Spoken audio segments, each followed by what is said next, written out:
How many adults and children will be tested before the vaccine is available to the general population?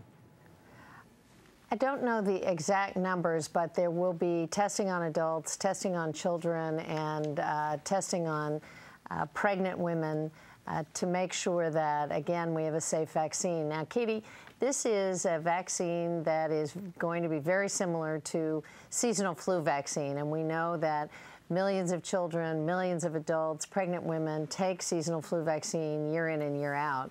The strain is a little bit different, but our scientists have determined that this virus is reacting very much like seasonal flu. Will adjuvants or additives be used in some batches of this vaccine to make it more potent?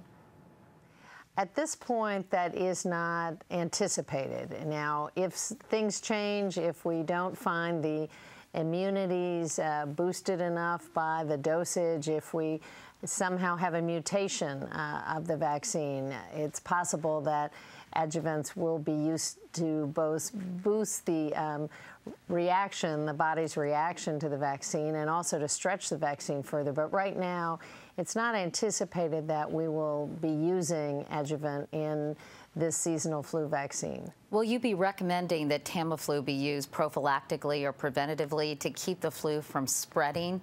All the doctors I've talked to, Katie, say that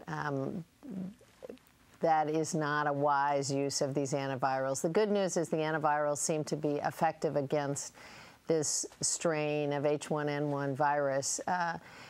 But taking it ahead of getting sick is not recommended. We want to make sure that, you know, Tamiflu and Relenza are not just taken. It doesn't really help you, and it may actually reduce your resistance to the flu if you start taking it now. How much concern do you have that this virus could possibly mutate and become even more dangerous?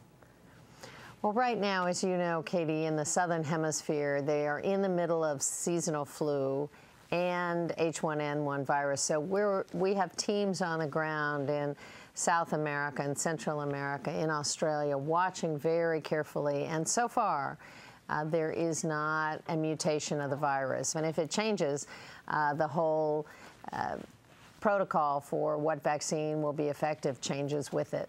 Secretary of Health and Human Services Kathleen Sebelius, thank you so much for talking with us tonight.